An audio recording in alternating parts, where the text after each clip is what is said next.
আজকে আমাদের নির্ধারিত সূরা হচ্ছে দুইটা, ঠিক আছে? আগে মনে হয় জানিয়ে দেওয়া হচ্ছে না?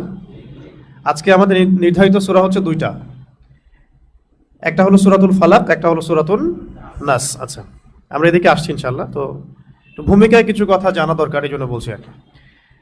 প্রথমে নিয়াত করে ফেলতে হবে যে আমরা আল কোরআনুল কারীমের 6টা হকই আদায় করবো ইনশাআল্লাহ। হক কিন্তু শুধু 6টাই না, আরও আছে। আমরা একেবারেই বেসিক কথা বললাম যে এই কয়টা না করলেই নয়। এর উপরে হিফজ করার ব্যাপার আছে, কোরআনের শিক্ষা প্রচার করার ব্যাপার আছে, আল কোরআনের বিধানগুলো বাস্তবায়নের জন্যে নিজের জান মাল সময় শ্রমকে ওয়াকফ করার ব্যাপার আছে, যদি প্রয়োজন হয় আল কোরআনের জন্য রক্ত দেওয়ারও ব্যাপার আছে। সব কিছুই কোরআনের হকের মধ্যেই পড়ে।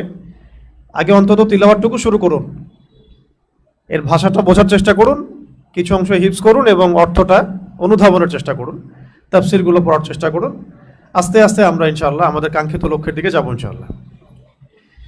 তো এখন যেটা বলছিলাম, যদি আমরা আল কোরআনের হক আদায় করতে ব্যর্থ হই তাহলে কালকে আমাদের মাঠে আল কোরআন আমাদের বিপক্ষে সাক্ষী দিবে। স্পষ্ট হাদিসে আছে, আল কোরআনকে হুজ্জা বলা হয়েছে, লেখা ও আলাইক, হয় তোমার পক্ষে না হলে বিপক্ষে। এমনকি নবী সাল্লাল্লাহু আলাইহি ওয়াসাল্লাম যখন কিয়ামতের মাঠে উম্মার জন্য একটা আক্ষেপ করবেন, এটা সূরা ফুরকানের মধ্যে বলা আছে, ইন্না কওমি ইত্তাখাযু হাযাল কুরআনা মাহজুরা। আমার কওম মানে উম্মতে মুহাম্মাদের একটা অংশ আর কি, কোরআনকে পরিত্যাগ করেছিল। এটাই হচ্ছে তাদের অধঃপতনের মূল কারণ।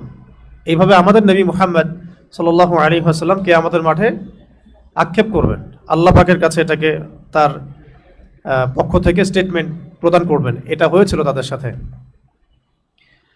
তো আমরা নিশ্চয়ই তাদের অন্তর্ভুক্ত হতে চাই না, চাই কি?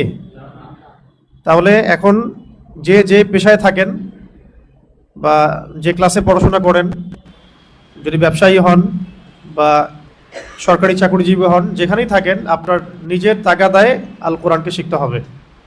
কিভাবে শিখবেন, কোথায় শিখবেন, কার কাছে শিখবেন, এই ফিকিরটা আপনার, চিন্তাটা আপনাকে করতে হবে।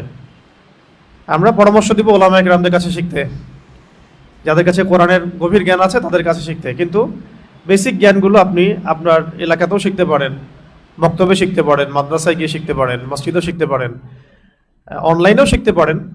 তো অনলাইনে শেখাটা আসলে 100% ওর অফলাইনের মতো হবে না, অথবা ইসলামিক সেন্টারগুলোতেও শিখতে পারেন, কিন্তু শিখতে আপনাকে হবেই।